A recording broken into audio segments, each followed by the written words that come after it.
Hello mga kawaiti, binuksan ko yung guys, washing. Yung washing ko guys, binuksan ko kasi naglaba ako guys. Tapos parang may kakaiba dito sa ilalim ng washing. Parang may plastic guys, kaya binuksan ko. Yun pala guys, binahaya ng daga. Ayun doon sa loob guys oh. Ayun dyan tumira guys yung daga. Hindi ko alam, may daga pala dito sa ilalim. Wala namang butas. Saan siya dumadaan? Wala namang butas. May butas dyan. Maliliit naman. Yan oh. Yan, maliliit na butas yan. Iwan ko kung saan yung yung ina ng daga. May dito guys, maliliit na daga. Pulang-pula pa. Dalawa sila. Iwan ko saan yon dumadaan yung ina ng daga. Ang liit ng butas, tapos makapasok siya. Buti na lang guys, hindi yung wire ang kinakain ng daga. Nagano lang siya doon sa loob, nagbahay. Tingnan nyo guys, ang daming basura guys, dinala dyan sa loob.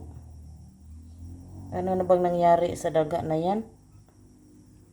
Ang dami guys, matagal na pala siya dyan sa loob ng washing kasi ang dami ng yung mga sagbot,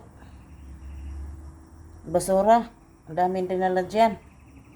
May pa, mga plastic ng powder.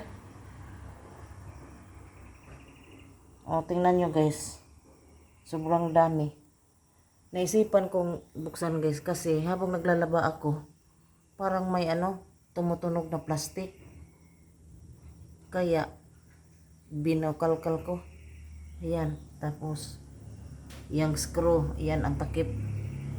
Yung takip may mga butas. Siguro dyan sila dumadaan papunta dito sa loob.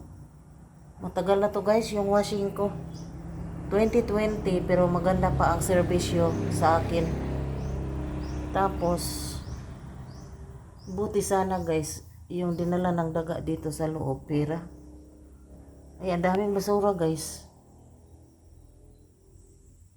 Binahaya ng mabait. Dito sila nakatira guys, oh. Ayan, punong-puno ayan kanina.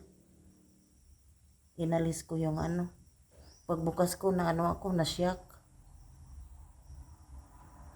Kasi hindi ko alam talaga guys. Wala akong idea na pasukan ito ng mabait. Oh, ang dami. Ang daming basura guys.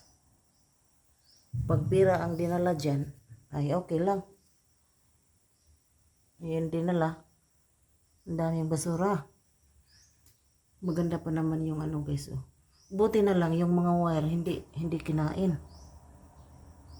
Matagal na to. Ayan. Kaya sa inyong sa mga bahay ninyo diyan, pag may mga washing kayo, tingnan niyo diyan sa loob ng mga washing ninyo kasi hindi ko talaga alam guys na bahayan ito ng daga.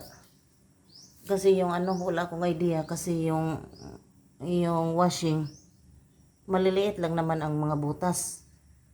Tapos nagkasya pala sila diyan sa mga butas na maliliit. Malinis na guys. May alikabok, hindi ko mapunasan doon sa loob. Kasi mahirap kunin yung guys. Yung mga damo dyan sa loob, mahirap kunin. Kasi may nakaharang na, ba ito? Yung parang daluyan ng tubig, papunta sa labas. Ayan. Thanks for watching.